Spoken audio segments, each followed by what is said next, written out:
Iran once again shocked the world by announcing that it had seized two of the most advanced and strategic weapons in the US arsenal. An Israeli precision strike, supposed to be clean, precise and invisible, suddenly turned into the most humiliating intelligence disaster Israel has suffered in decades. And the United States got dragged into the embarrassment before Washington even knew what happened. Because somewhere in the chaos of a late-night operation in southern Lebanon, a single American-made bomb didn't explode. But what did explode was the news of Israel's humiliating defeat at the hands of Iran's intelligence agency. Within hours, Iran was celebrating access to some of the most closely guarded American weapons technologies ever exported. Iran gained access to cutting-edge guidance systems, penetration tech, fusing mechanisms, the entire digital brain of one of America's most prized precision bombs, suddenly sitting on a table in Tehran like a gift basket from their greatest enemies. And here's the part that's sending shockwaves through Washington. If Iran learns even 10% of what's inside that weapon, the balance of power in the Middle East shifts, and definitely not in America's favor. So how did one failed strike turn into a geopolitical nightmare? What exactly did Iran gain? And why are US officials quietly calling this a humiliation we may never fully recover from? Let's start with what happened on the ground, and why the clock was already ticking the moment that bomb hit the dirt. And before we continue, remember to check our Telegram channel, link in the description.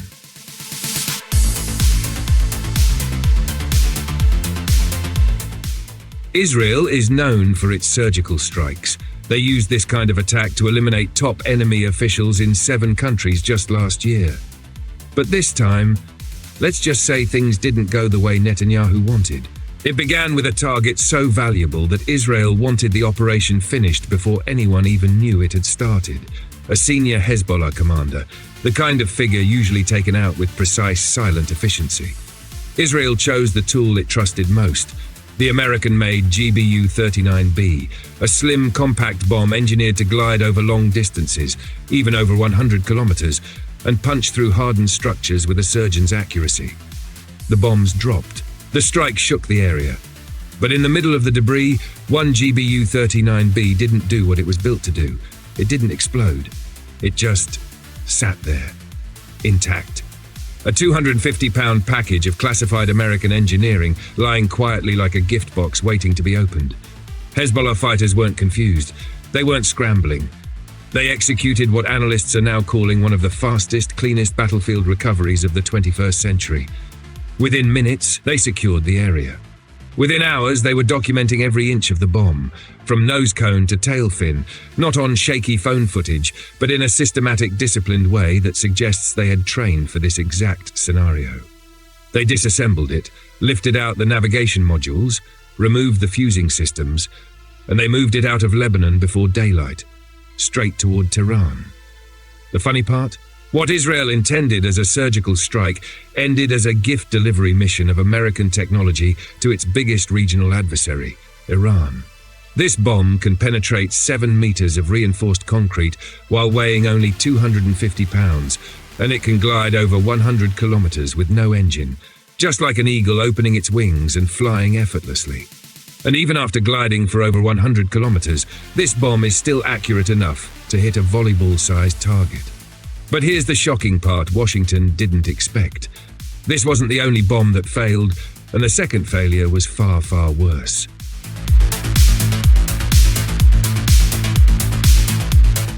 If the GBU-39B falling into Iranian hands was a disaster, then what happened next can't even be explained with words. We'd need to invent a new word for this catastrophic event. Because buried beneath the noise of regional tensions was another operation. One involving a weapon so powerful, so specialized, that even America treats it like a national treasure. The GBU-57, the Massive Ordnance Penetrator, a 13-ton Titan built for one job, obliterating underground nuclear bunkers buried beneath mountains. It's the weapon the US keeps for nightmare scenarios, the kind of bomb you never export, the kind you never risk, the kind you deploy only when you're absolutely sure everything will go perfectly. This 13-ton beast can even break the sound barrier while falling from high altitude, and it can penetrate 60 meters of reinforced concrete. But in the June strikes targeting Iranian nuclear sites, something went wrong. Very, very wrong. According to intelligence leaks, at least one of these bunker busters failed to detonate. And unlike the smaller GBU-39B, this wasn't sitting in some Lebanese alley.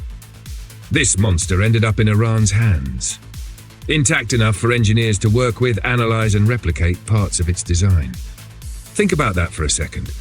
The deepest secrets behind America's ultimate bunker-busting weapon, now being studied by the very country the bomb was literally designed to destroy. Iran didn't waste a moment. They dissected the casing, studied the penetration geometry, analyzed the material composition. Even partial access to this weapon teaches an engineer more than years of guesswork and computer simulations. And here's where things get truly alarming. Just when Washington thought it couldn't get worse, Iran found a way to turn this into the United States' worst nightmare.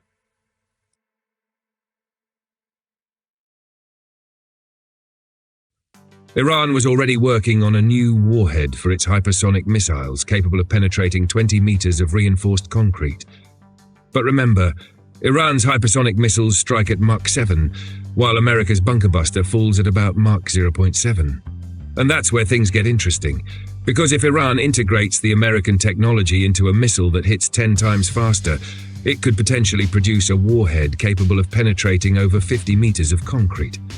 Still less than the GBU-57's 60-meter penetration. But remember, the GBU-57 weighs 13 tons. Iran's hypersonic warhead weighs about half a ton.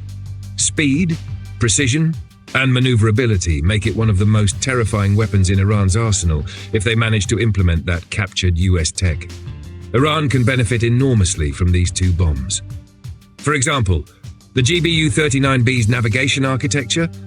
Iranian missile developers immediately saw opportunities to boost accuracy across multiple systems, ballistic, cruise, and even hypersonic platforms. The fusing and delay mechanisms, perfect for fine-tuning warhead timing, especially against hardened or deeply buried targets. The miniaturized penetration technology, a dream come true for engineers trying to pack bunker-busting capability into smaller, faster missiles. But here's the most humiliating part for Washington and Tel Aviv. Pentagon officials demanded that Lebanon return the components. Lebanon refused. They even publicly accused the US of wanting the bomb back to kill more people, adding insult to an already painful humiliation. Behind closed doors, American analysts began redrawing their risk maps. Israeli bunkers, once considered safe, now potentially vulnerable. America's regional command centers, no longer guaranteed shelters. Think about this situation. Israel planned a precision strike. America provided the tools, but Iran walked away with America's top technologies. And now that Iran understands how the West's most reliable bombs work, it can transfer insights to Russia and China, and even design underground bunkers that are immune to these weapons. One thing is certain, you can support this platform that rises above the fake Western media narrative, so like, share, and comment. And remember, the best content is still on our Telegram channel, so check the link below. Thank you for your support. This is East Wind Brigade, where our voices unite and we rise together.